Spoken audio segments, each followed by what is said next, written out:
না, শত্রু identified, we are open, we are looking for শত্রু। কথায় বলে বাপেরও নাকি বাপ থাকে। পার্শ্ববর্তী যে দেশের ইশারায় এতদিন বাদর নাচ নেচেছে শেখ হাসিনার সরকার, সেই দেশটির বুকে একসময় ভয় ধরিয়েছিল বাংলাদেশের একজন। তার কারণে বাংলাদেশের দিকে চোখ তুলে তাকানো তো দূরের কথা, সে সময় তার নাম শুনলেও হাঁটু কাঁপত পার্শ্ববর্তী দেশের দাদাদের।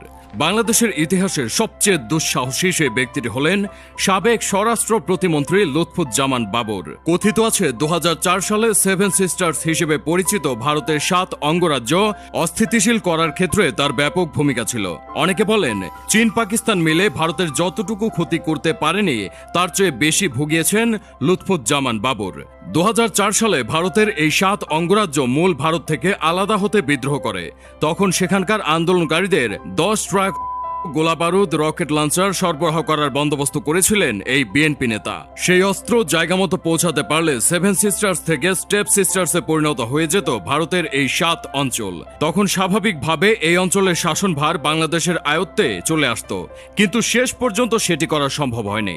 ভারতের বিরুদ্ধে যুদ্ধে সহায়তা করার এই সাহস বাবর পেয়েছিলেন তার একচ্ছত্র ক্ষমতার কারণে। 2001 সালের নির্বাচনে বিএনপির দলীয় প্রার্থী হিসেবে নেত্রকোনা 4 আসন থেকে সাংসদ নির্বাচিত হন লুৎফুজ্জামান বাবর। প্রথমবার বিএনপির হয়ে ইলেকশনে জিতে মন্ত্রিসভার দায়িত্ব পেয়ে যান এই সাবেক নেতা। মাত্র 43 বছর বয়সে তিনি স্বরাষ্ট্র মন্ত্রণালয়ের প্রতিমন্ত্রী হয়ে যান। এর পেছনে বড় কারণ ছিল তৎকালীন প্রধানমন্ত্রী খালেদা জিয়ার পুত্র তারেক রহমানের সাথে তার বিশেষ ঘনিষ্ঠতা। 1991 সালে স্বতন্ত্র প্রার্থী হিসেবে প্রথমবার সংসদের সদস্য পদ লাভ করেন বাবর। এরপর 1996 সালের বিতর্কিত নির্বাচনে তিনি জয়লাভ করলেও নির্বাচন বাতিল হওয়ায় ক্ষমতা ভোগ করা হয়নি তার। 2001 সালের নির্বাচনে পুনরায় বিএনপির মনোনয়ন পাওয়ার আশায় তিনি তারেক রহমানের সাথে সখ্যতা গড়ে তোলেন। প্রধানমন্ত্রী খালেদা জিয়াও তাকে প্রচুর স্নেহ করতেন। সেই সুযোগ কাজে লাগিয়ে তিনি মন্ত্রিসভার পদ বাগিয়ে নেন এবং অল্প সময়ের মধ্যেই ক্ষমতার কেন্দ্রবিন্দুতে চলে আসেন। ক্ষমতা প্রয়োগের ক্ষেত্রে তিনি কিছু পূর্ণ মন্ত্রীকেও ছাড়িয়ে যান।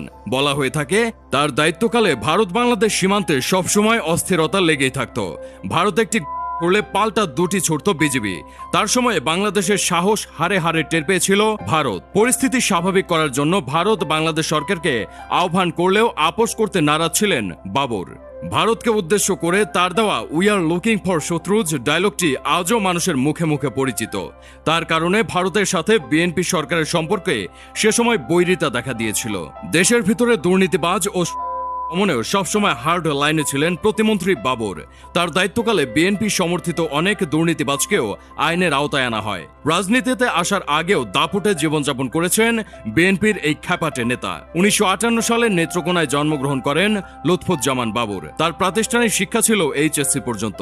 দেশ স্বাধীন হওয়ার পর ঢাকায় চলে আসেন বাবর। কথিত আছে 80-র দশকে বাবর ঢাকা বিমানবন্দর কেন্দ্রিক ব্যবসার সঙ্গে জড়িত ছিলেন। এই ব্যবসা থেকে তিনি প্রচুর অর্থ সম্পদ গড়ে তোলেন। 2008 সালে আওয়ামী লীগ ক্ষমতায় আসলে তাকে একাধিক মামলার আসামি হিসেবে অভিযুক্ত করা হয়। 21 আগস্টের গ্রেনেড মামলায় জড়িত থাকার দায়ে 2018 সালে তাকে মৃত্যুদণ্ড দেওয়া হয়। 2004 সালে ধরা পড়া 10 ট্রাক অস্ত্রের চালান মামলায়ও তাকে ফাঁসির দণ্ড দেওয়া হয়।